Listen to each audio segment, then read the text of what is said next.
1650년대의 네덜란드의 화가 중에 렘브란트라는 사람이 있습니다. 어떤 분들에게는 익숙치 않지만 레오나르도 다빈치만큼 유명한 그러한 화가입니다. 마치 사진을 찍어 놓듯이 그렇게 정밀하게 그림을 그리는 탁월한 화가입니다. 그는 젊을 때부터 유명해져서 돈을 많이 벌었고 인기를 얻게 됩니다. 사스키아라고 하는 여인과 결혼을 해서 4자녀를 두고 나름 행복하게 살았습니다. 그러나 그의 나머지 생은 참 불행했습니다. 29세 때 첫째 아들이 죽습니다. 여러분, 첫째 아들이 어떤 아들입니까? 그 아들이 죽게 됩니다. 그런데 그로부터 3년 후에 둘째 딸이 죽게 됩니다. 그리고 그로부터 2년 후에 또 두 번째 딸이 죽게 됩니다. 그리고 2년 후에 또 아내마저 세상을 떠나게 됩니다. 재혼을 해서 2자녀를 두었는데 그 중에 또 맏아들이 죽게 됩니다. 그 시기에 그는 재산을 전부 다 날려버리게 됩니다. 그리고 마지막으로 첫째 부인 사이에서 낳았던 그 눈에 넣어도 아프지 않을 막내 아들도 죽게 됩니다. 그는 인생의 노년에 모든 것을 잃어버리게 됩니다. 그때 그가 유작처럼 남긴 한 폭의 그림이 있습니다. 탕자의 귀향이라고 이름 붙여진 그림입니다. 우리가 방금 읽은 누가복음 15장에 나오는 것을 소재로 해서 그린 그런 그림입니다. 이 그림은 러시아 상테부르크 에밀타주 박물관에 소장이 되어 있는데 방금 여러분이 지금 보고 계신 이 그림입니다. 이 그림은 높이가 2.4m예요. 폭은 1.8m. 그래서 우리 사람 키보다 1.5배, 2배 되는 아주 커다란 그런 작품인데요. 이 작품을 관람하러 가신 분들의 공통된 고백이 있습니다. 그 앞에 멈추어 서게 되고, 그리고 가슴이 무너지는 경험을 하고 이내 무릎이 무너지면서 울게 된 사람이 많다고 합니다. 엉엉 울면서, 그리고 자신이 그동안 방황하고 있었던 사람이라는 것도 깨닫게 되고 내가 돌아가야 될 곳이 어디인지를 알게 되는, 방황을 끝내기도 하고 그리고 평안을 잃어버렸던 사람이 다시 평안을 얻는 그런 놀라운 영감이 이 그림으로부터 나온다고 합니다. 어떻게 그림이 이런 힘을 가지게 되었을까요? 그 이유는 이 그림의 원래 소재가 되었던 원작이 너무 탁월했기 때문입니다. 그 원작의 이야기는 어떤 나라, 사실 성경의 어떤 나라는 바로 유대라고 하는 나라죠. 어느 마을에 아버지가 2 아들을 두고 있었습니다. 그런데 둘째 아들이 재산을 분할해달라 요구를 하게 됩니다. 그런데 아버지가 그 재산을 나누어 주었습니다. 그런데 이게 유대라는 나라에서 재산 상속을 아버지가 살아있을 때 요구하는 것은 아버지가 빨리 죽었으면 좋겠다라는 표현입니다. 아버지의 가슴에 대못을 박는 아주 모욕적인 행동이라는 것입니다. 그런데 재산 분할이 되자마자 오늘 성경 13절에 보면은 이런 구절이 나옵니다. 그 후 며칠이 안 되어 둘째 아들이 재산을 다 모아가지고 먼 나라에 가 거기서 허랑방탕하여 그 재산을 낭비하더니, 유대 나라에서 땅을 판다는 것은 망해서 어쩔 수 없이 파는 것을 제외하고는 허락되지 않았습니다.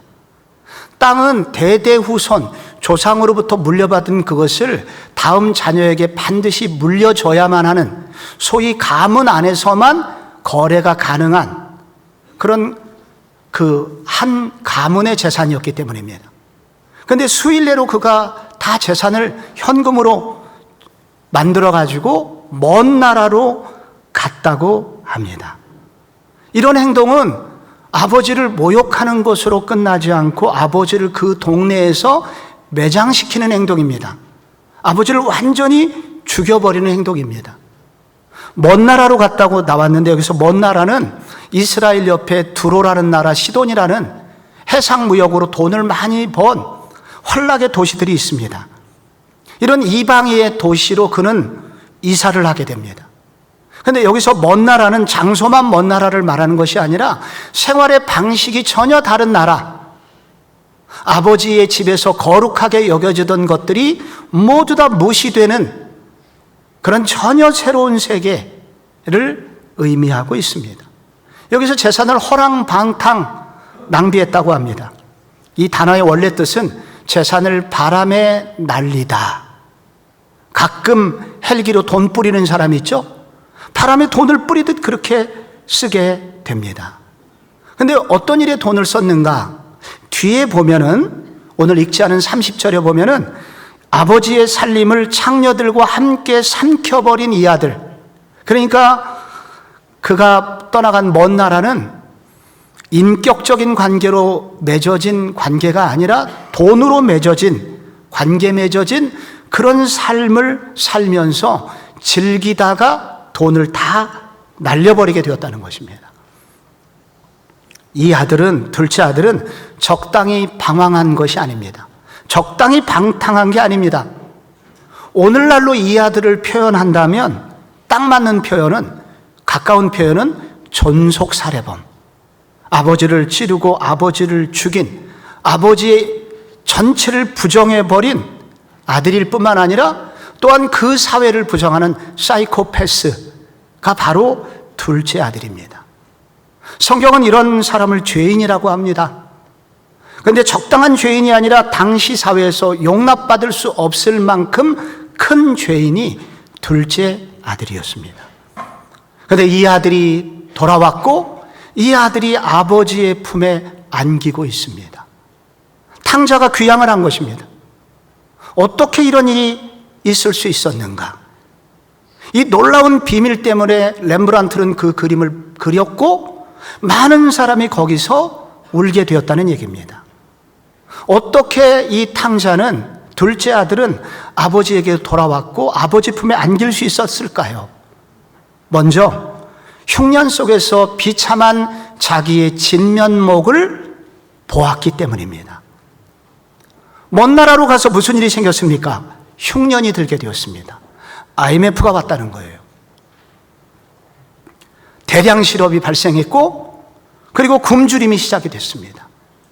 그래서 그가 선택한 것은 어떤 사람에게 일용직으로, 알바생으로 좀 써달라고 했는데 첫 번째 그가 맡게 된 알바가 돼지를 치는 일이었습니다. 그런데 이 돼지 친다는 것은 유대 나라에서 가장 경멸하는 동물입니다. 돼지고기만큼은 먹지 못하게 되어 있습니다. 가장 경멸하는 그 동물, 돼지치기를 하였고 16절에 보면은 그가 돼지 먹는 쥐염 열매로 배를 채우고자 하되 주는 자가 없는지라. 쥐염 열매는 돼지 사료입니다. 나중에 너무 배가 고파서 돼지와 경쟁을 해서 사료를 먹고자 했지만 그마저 돼지에게 져가지고 돼지 사료조차도 먹을 수 없었다고 합니다. 이때 아들에게 들어온 생각이 있습니다. 그게 17절에 나옵니다. 이 17절이 오늘 모든 문제를 푸는 분기점의 역할을 하는 구절입니다. 한번 같이 한번 읽어볼까요? 시작. 이에 스스로 돌이켜 이르되 내 아버지에게는 양식이 풍족한 품꾼이 얼마나 많은가. 나는 여기서 주려 죽는구나. 여기 스스로 돌이키다, 정신이 돌아왔다는 얘기입니다. 그런데 영어 성경에는 요거를 이렇게 번역을 한 겁니다. He came to himself. 원래 이 성경은 헬라어라는, 원래 원전이 헬라어로 되어 있는 번역을 영어 성경은 이렇게 번역을 했어요. He came to himself. 그는 그 자신에게로 돌아왔다. 이건 무슨 말이냐면 처음으로 자신을 직면했다. 자신이 어떤 모습인지 처음으로 생각해 보게 되었다는 것입니다. 우리는 잘 나갈 때, 돈 많을 때는 내가 어떤 사람인지 생각하지 못하고 삽니다. 사람들이 나한테 밥 사달라고 하고, 사람들이 내가 정말 일 잘한다고 하고 다 그렇게 칭찬할 때는 내가 어떤 사람인지 생각할 여유를 갖지 못합니다. 그러다가 부도가 났다든지 건강을 잃어버렸다든지 어떤 심각한 고난이 오면 비로소 나를 생각하게 됩니다. 내가 누구였지? 나는 진짜 어떤 사람일까? 생각을 하게 됩니다. 수년 전 우리 교회에 유튜브 1천만 뷰가 되면 어떻게 됩니까? 있을 수 없는 엄청난, 우리나라에 몇 안 되는 사람인데 이 사람은 1억 뷰가 됐습니다. 유튜브 대스타가 저희 교회 와가지고 세미나를 인도한 적이 있습니다. 여자분이신데 대학 때부터 돈을 벌어갖고 20대 때 100억을 모았습니다. 그러면서도 어렸을 때부터 교회를 다녀서 많은 사람에게 베풀고 살았습니다. 그런데 베푸는 방법이 조금 느끼했습니다. 그 교회에서 제일 입이 빠른 권사님에게, 권사님, 나 이번 주에 1,000만 원 헌금을 하게 됐어요. 아무한테도 알리지 말아주세요. 그러면 놀랍게 그 권사님은 온 교회 사방팔방 1,000만 원 헌금을 했다고. 그렇게 살았습니다. 그런데 IMF가 왔고 그는 그야말로 깡그리 망해서 중국인들이 잠시 와서 체류하다 가는 쪽방촌에서 아들과 함께 비극적으로 살고 있는데, 날마다 그마저도 사채업자들에게 들볶여서 견딜 수가 없었고, 그리고 어느 날은 완전히 쌀이 떨어져서 자기와 아들이 굶어 죽게 되었습니다. 친구를 찾아갔습니다. 집이 없다 그래서 그 집 앞에서 하루 종일 기다렸는데 놀랍게 저녁에 아들이 돌아오자 문을 열어주는 친구의 모습을 바라보게 됩니다. 그 순간 사탄이 자기 마음에 들어왔다고 합니다. 그리고 그때부터 우울증이 시작이 됩니다. 나만 세상에서 사라지면 되겠구나. 그래서 약을 먹기도 하고 바다에 뛰어들기도 했지만 목숨은 워낙 질긴 것이고 그때마다 하나님이 누군가를 보내주신 것을 나중에 알게 됩니다. 그래서 살게 되었는데, 그래서 이 나머지 삶을 어떻게 살 것인가, 그래서 그는 성경을 읽기 시작했다고 합니다. 거기서 회복을 했고 아이디어를 얻어서 새로운 일을 하게 되었고 결국 3년 반 만에 모든 빚을 다 갚게 됩니다. 그리고 우리 교회에서 세미나를 인도했습니다. 그런데 이분이 그때 하시는 말씀이, 내가 그때 잘 나갈 때는 내가 누군지 생각해 본 적이 없었다. 워낙 인기가 있었으니까. 교회는 다녔지만은 또한 나는 하나님하고는 상관없이 산 사람이었다. 나의 영광을 드러내는 일이 중요하지 하나님이 뭐 중요해? 생각했었다. 그런데 사람에게 영광을 구하는 것이 얼마나 추한 것인지를 나는 비로소 알게 됐고, 내 영광을 위해서 살 때 나는 결국 행복할 수 없다는 것을 발견하게 되었다. 왕의 재정학교장 김미진 간사라는 분의 이야기였습니다. 렘브란트는 이런 비극을 표현할 때 돌아온 아들의 머리에 집중합니다. 아들은 다 헤어진 옷과 헤어진 신발을 신었지만은 무엇보다 이 아들에게는 바로 듬성듬성 빠진, 아니 거의 빠져버진 머리카락을 보게 됩니다. 아버지도 머리가 많고 형도 많고 하인들도 많은데, 그러니까 이 아버지 형이 많다는 것은 이게 유전이 아니라는 거예요. 그런데 아들은 머리가 없습니다. 왜 그럴까요? 영양실조입니다. 그는 최악의 그 흉년 속에서 영양실조를 만나게 된 거예요. 그래서 늙은이보다 하인보다도 더 건강이 못한 상태가 된 것입니다. 또 하나 탈모의 원인은 그가 떠나갔던 먼 나라는 조건적인 사랑이 가득한 곳입니다. 돈이 있거나 재능이 있어갖고 무엇을 잘할 때 인정이라는 선물이 오는 사회다 보니 그는 그것 성공을 위해서 스트레스를 받았다는 겁니다. 그 스트레스의 결과 탈모가 빨리 온 것입니다. 그런데 또 하나 이유가 있다면 그 모든 조건이 사라졌을 때, 망했을 때 아무도 찾아오지 않는 것, 그 극한 외로움이 그의 감정을 완전히 메마르게 했고, 그래서 그는 외모에 전혀 신경 쓰지 못하고 삽니다. 바로 그때 이 흉년 속에서 아들은 비로소 자신의 비참한 모습을 보게 됩니다.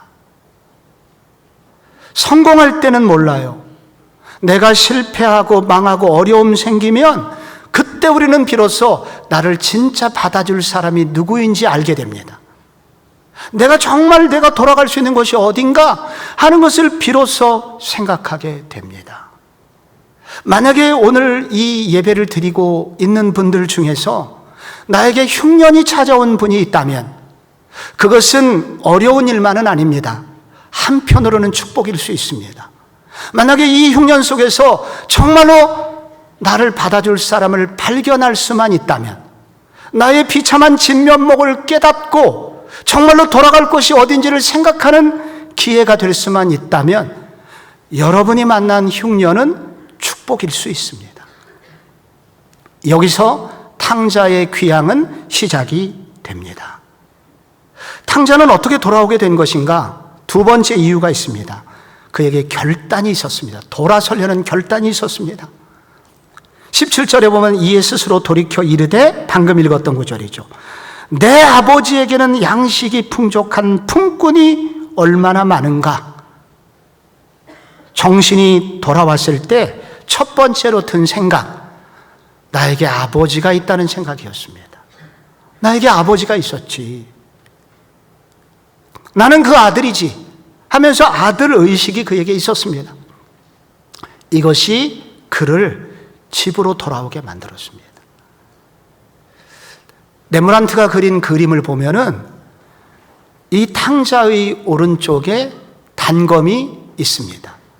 이게 어둡게 그려져서 자세히 봐야 되는데 오른쪽에 그 단검이 있어요. 사실 그 정도 배가 고프면은 이 칼은 당연히 팔았어야 됩니다. 팔아서 단팥빵이라도 사 먹었어야 됩니다. 그런데 이 아들이 끝까지 이 칼만큼은 팔지를 않았습니다. 이 칼은 무엇인가? 내가 누군가의 아들이라는 신분의식입니다. 내가 누군가의 아버지의 아들이라는 신분을 한쪽 구석에 간직하고 있었습니다. 이 아들의 이런 아버지의 아들이라는 이 의식이 내가 어디로 가야 되는지 방향을 잡아주게 됩니다. 그럼 이 아버지에 대한 생각을 한 이후에 그가 결심하게 되는 것이 20절입니다. 이에 일어나서 아버지께로 돌아가니라. 그는 그 생각으로만 끝내지 않고 일어났고 아버지께 돌아가기로 결단하고 행동을 옮겼다는 것입니다. 마음만 있으면 돌아가지 못합니다. 모든 생각을 행동으로 그가 옮겼을 때 그는 귀향에 성공하게 되지요. 이것을 성경은 회개라고 합니다. 회개라는 단어하고 후회라는 단어가 비슷해 보이지만 차이가 있습니다. 후회는 그러지 말걸 이걸로 끝내지만 회개는 후회함으로 그치지 않고 실제적으로 행동으로 옮기는 것을 말합니다. 예수님이 십자가에 돌아가실 때 성경에는 유명한 실패한 제자 두 사람이 나옵니다. 소위 예수님을 배신한 두 명의 제자 이름이 나옵니다. 첫 번째는 가룟 유다라고 하는 사람인데 그는 예수님을 돈 받고 팔아먹었습니다. 둘째는 베드로라는 제자인데 결정적인 순간에 예수님 모른다고 3번이나 외면했습니다. 둘 다 배신했습니다. 둘 다 길을 잃었습니다. 그런데 결과는 달랐습니다. 가룟 유다라는 사람은 자신을 견디지 못해서 목을 메어서 자살을 하게 됩니다. 근데 베드로라는 사람은 밖에 나가서 심각하게 웁니다. 울고 난 이후에 다시 교회로 돌아옵니다. 그래서 나중에 교회의 중심 지도자로 쓰임을 받게 됩니다. 여기 후회와 회개의 차이가 있습니다. 베드로가 유다하고 달랐던 것은 절망의 수렁에 빠져 허우적거리면서도 맞아, 나는 하나님의 아들이지. 내가 어렸을 때 교회를 갔었지. 내가 예배를 드리는 사람이었지. 이런 하나님의 아들이라는 생각을 놓지 않고 있었던 것입니다. 자기를 포기하지 않고 있었던 것이죠. 그래서 그는 하나님께로 돌아오는 것을 선택할 수 있게 되었던 것입니다. 이 성경책 중에 앞부분에 나오는 신명기라는 책이 있습니다. 이 신명기 30장 19절에 이런 구절이 나와요. 내가 생명과 사망과 복과 저주를 내 앞에 두었은즉 너와 내 자손이 살기 위하여 생명을 택하고 내 하나님 여호와를 사랑하고 그의 말씀을 청종하며 또 그를 의지하라. 생명을 택하고가 나옵니다. 택하라는 것입니다. 우리 속에는 항상 두 길이 있다는 거예요. 그것은 항상 첫 번째는 사탄이 주는 생각입니다. 너는 쓸모없어. 교회도 돈 있을 때 가는 거야. 가봐야 소용없어. 아무도 너를 반겨주지 않을 거야. 너는 가치가 없어. 누군가에게 질만될 뿐이야. 죽어버려. 사탄이 주는 생각입니다. 근데 그 생각을 어떤 사람은 그걸 받아들여요. 그리고 그걸 결정해버리는 사람이 있어요. 어둠의 소리요, 마귀의 소리입니다. 그런데 또 하나는 하나님의 소리입니다. 너는 하나님의 형상으로 지음받은 존귀한 하나님의 자녀야. 온 천지를 지으실 때 하나님이 지으신 것을 보시고 보시기에 심히 좋았더라. 하나님이 우리를 그렇게 지으신 그런 존재야. 그렇게 귀한 존재야. 이런 두 번째 음성이 있습니다. 우리는 어떤 선택을 해야 할까요? 누구의 음성을 따라가는 것이 좋을까요? 지난 봄에 저를 울렸던 복음송 한 곡이 있습니다. 미국의 가수 레인이라고 하는 가수가 부른 노래인데요.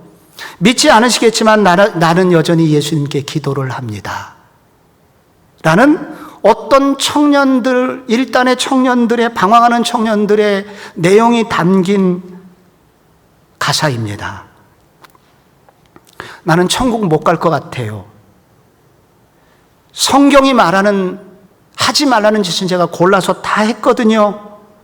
저는 지금도 클럽에 갔다가 곧장 교회를 가요. 너무 술을 많이 마셔서 정신은 없고요. 심지어 마약도 했고요. 엄마에게는 또 거짓말하면서 돈 받아서 마리화나를 피고요. 제멋대로 시간을 보냈어요.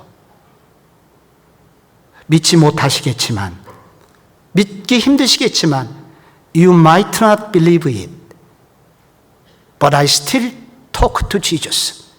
그런데 저는 여전히 예수님께 기도를 해요. 술을 마시고 마약을 하고 마리아나를 피고, 그런데 어렸을 때부터 들은 성경과 어렸을 때부터 들은 말씀 때문에 나는 여전히 I still talk to Jesus. 예수님께 기도를 해요. 나 좀 살려달라고. 성경은 이런 사람들을 버리지 않는다고 합니다. 이런 노래를 부르는 청년들은 소망이 있는 것입니다. 그래도 소망이 있는 것입니다. 그래서 하나님은 지금도 우리에게 어떤 것을 선택할 것이냐, 마귀의 어두움을 선택하지 말고 빛을 선택해라, 아름다운 것을 선택해라 라고 하나님이 우리에게 지금 도전을 하고 계신 것입니다. 그것을 선택했을 때 우리도 귀향, 고향으로 돌아갈 수 있습니다. 마지막으로 탕자가 집으로 돌아올 수 있었던 이유는 여전히 기다리시는 아버지가 있었기 때문입니다. 성경에 보면은 아직도 거리가 먼데 아버지가 그를 보고 치근히 여겨 달려가 목을 안고 입을 맞췄다고 합니다. 아직도 거리가 먼데 동구 밖 수백 미터 떨어졌는데 아들이 코너를 돌아서 마을 입구에 나타나자마자 처음으로 그 아들을 발견한 사람은 아버지라고 합니다. 근데 오늘 우리가 알다시피 아들의 몰골이 바뀌었습니다. 아들의 어깨는 축 처져 있었고요. 집 나갈 때 화려한 옷은 오간되었고 다 누더기 옷입니다. 그런데 아들의 그런 아우라를 보자마자 아버지는 아들임을 직감했고 그를 향해서 달리기 시작했습니다. 어떻게 알아봤을까요? 춘향전에 보면은 여러분 월매가 거지가 돼서 나타난 이몽룡을 알아봅니까? 못 알아봅니까? 못 알아봐요. 그런데 이 아버지는 어떻게 알아봤을까요? 날마다 아들의 변화된 모습을 생각한 것입니다. 내 아들은 성공했기보다는 실패했을 가능성이 높아. 이 아들은 거기서 먹지 못했을 거야. 그럼 내 아들은 어떻게 바뀌었을까?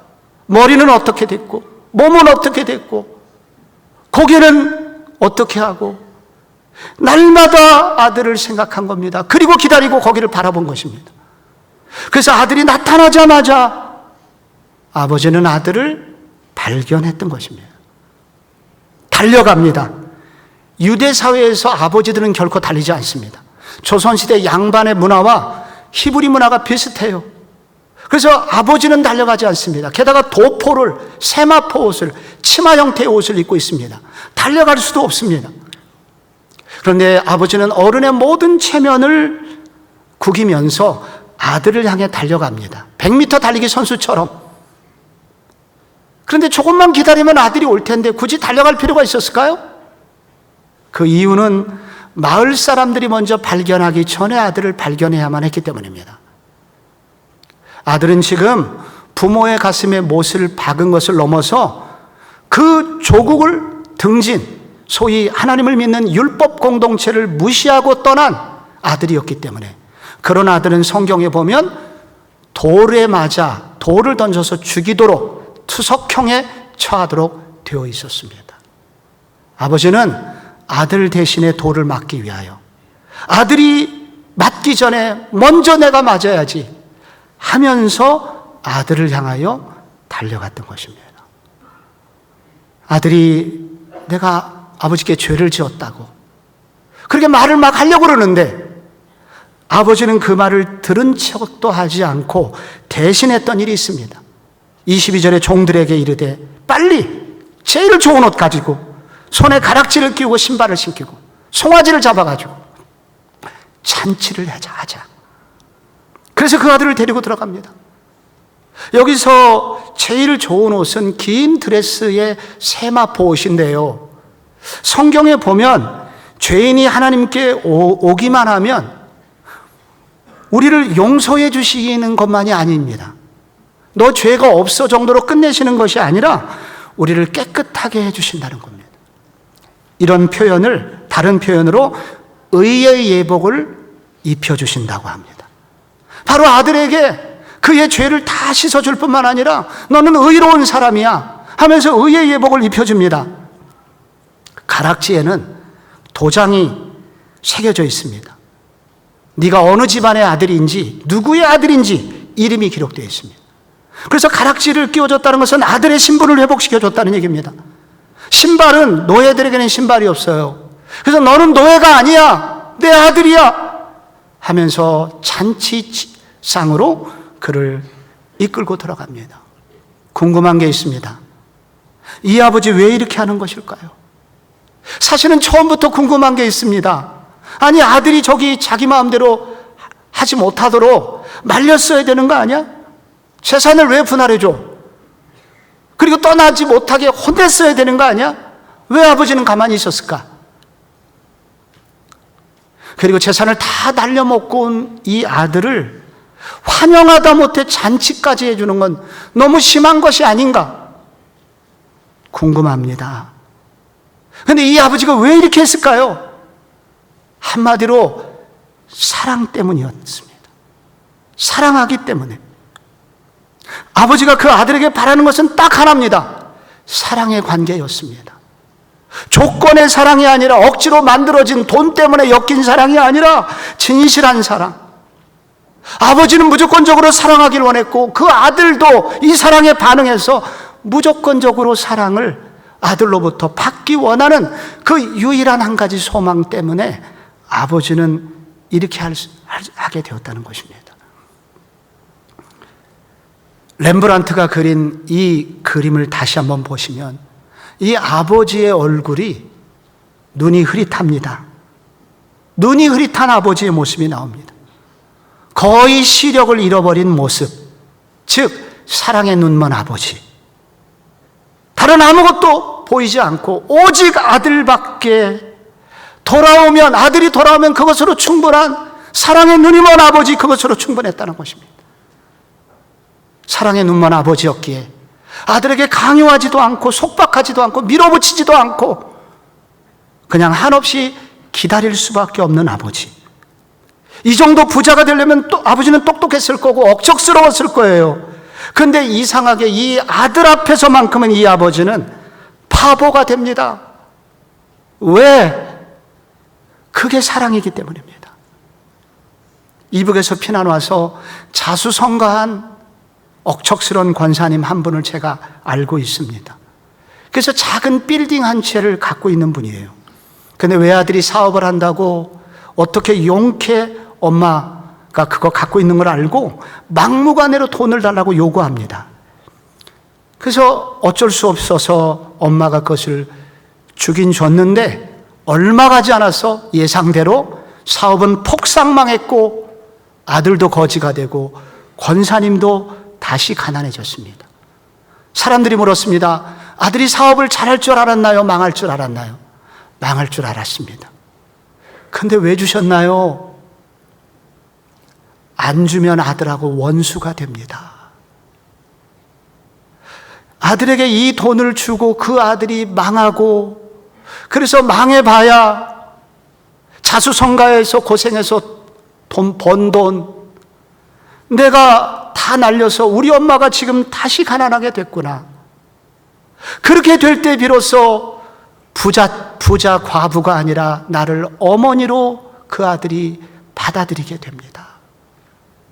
그래서 저는 줄 수밖에 없었습니다. 탕자가 귀향할 수 있었던 이유, 모든 것이 회복된 이유, 여전히 기다리시는 아버지가 있었기 때문입니다.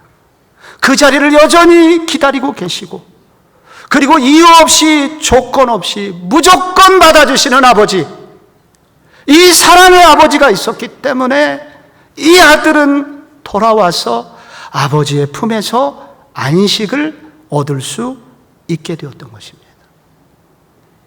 여러분은 어려울 때 여러분을 받아주시는 분이 계십니까? 요즘 많은 아버지들이 갈 데가 없다고 합니다. 요즘 한국에 고독사가 늘어나고 있는데 놀랍게 고독사의 1위가 독거노인들이 아닙니다. 50대들입니다. 왜 50대가 고독하게 죽어갈까? 돈이 떨어져서, 가정에서 외면받고 들어가기도 창피하고, 그래서 혼자 살다가 어느 날 갑자기 죽게 됩니다. 남자는 체면에 살고 체면에 죽어요. 돈이 떨어지면 누구도 찾아오질 않습니다. 그런데 의도적으로 찾아갈 수 있는 일은 죽기보다 싫은 일입니다. 그래서 혼자 살아요. 받아줄 곳이 없습니다. 요즘 엄마들은 어려우면 어디를 갈 수 있을까요? 남편에게 갈 수 있나요? 진짜 남편입니다. 내 편 하나도 안 들어주고 다 상대방의 편에서만 말을 합니다. 기분이 상해요. 말할 수 없습니다. 친정엄마 찾아가면 어떻게 됩니까? 그러길래 내가 그놈을 처음부터 반대했지 않았냐.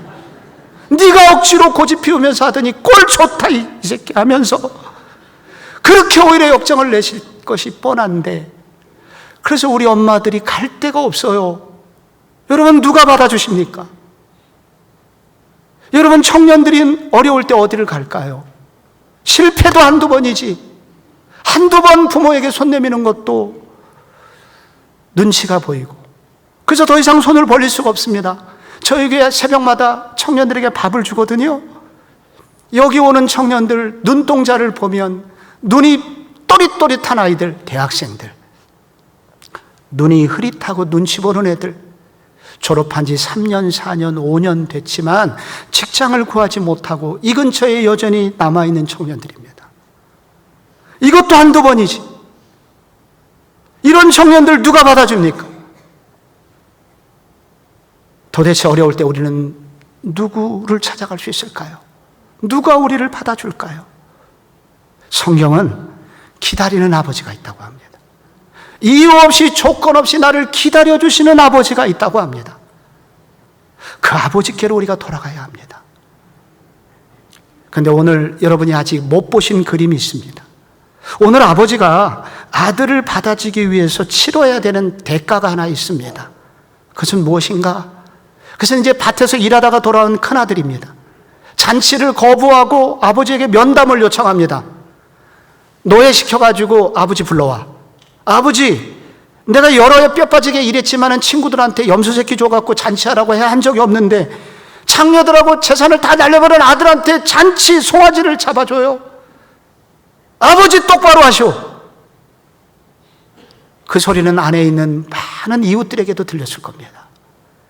정말 창피했을 겁니다. 이웃들에게 고개를 들 수 없는, 아들에게 고개를 들 수 없고 이웃들에게 수치를 당하는 아버지. 둘째 아들을 받아들이기 위해서 아버지가 치러야 했던 것은 이런 수치였습니다. 렘브란트의 그림 전체를 보시면 이 아버지와 아들 옆에 세 사람이 있습니다. 그 중에 제일 키가 큰 서 있는 저 아버지와 아들을 노려보고 있는 아들, 저 사람은 바로 아들입니다. 큰아들입니다. 큰아들이 상징하고 있는 것은 그 당시에 바리새인들이라는 사람인데 왜 법대로 하지 않고 죄인들과 세리들과 저렇게 죄 많은 사람들을 당신은 좋아하고 받아들이고 계시오 하면서 예수님을 핍박했던 자들을 대변하고 있는 얼굴입니다. 여러분, 하나님께서, 성경은 이 아버지를 하나님이라고 합니다. 그런데 하나님께서 잃어버린 아들들이 집으로 돌아오게 하기 위해서 치러야 되는 대가가 있는데 바로 그의 아들 예수를 이 땅에 보내시는 일이었습니다. 이 땅에 인간이 되게 하는 일이었습니다. 그 일은 하늘의 모든 권세를 포기하고 내려와야 되는, 공간적 제한을 받아야 되는, 인간이 마치 개미가 되는 순간이었습니다. 둘째로 그 아들은 모든 죄인들의 죄를 짊어지고 죽으셔야 했습니다. 십자가에서 모든 죄를 지고 짊어지고 죽으셨죠. 죽으실 때 수치스럽게 죽었습니다. 벌거벗겨져서 고통스럽게 양손에 못을 박히고 돌아가셨습니다. 왜 그렇게까지 하셔야 됩니까? 이렇게 질문할 때 요한복음 3장 16절에서 이분이 대답했습니다. 하나님이 세상을 이처럼 사랑하사 독생자를 주셨으니 이는 저를 믿는 자마다 멸망치 않고 영생을 얻게 하려 하시기 위해서입니다. 이 말은 길을 잃어버리고 집을 나간 모든 방황하는 사람들이 아버지의 집으로 돌아올 수 있도록 하기 위해서 내가 여기 인도자로 온 것입니다 라고 말했습니다. 오늘 예배를 드리러 오신 사랑하는 모든 우리 교회에서는 성도 여러분 이렇게 부릅니다. 성도 여러분, 그리고 이 자리에 오신 손님 여러분, 여러분은 어려울 때 돌아갈 곳이 있습니까? 여러분이 혹시 오늘 말씀을 듣다가 정말 내가 돌아갈 곳이 그곳이구나 느끼시고 돌아가기를 원하신다면 우리의 인도자가 되시는 바로 그 예수님을 의지하면 가능합니다. 성경에 이런 구절이 있습니다. 요한계시록이라는 책에 누구든지 내 음성을 듣고 문을 열면 내가 그에게로 들어가 그로 더불어 먹고 그는 나로 더불어 먹으리라. 예수님 하나님의 집에 돌아가는 것은 어려운 일이 아닙니다.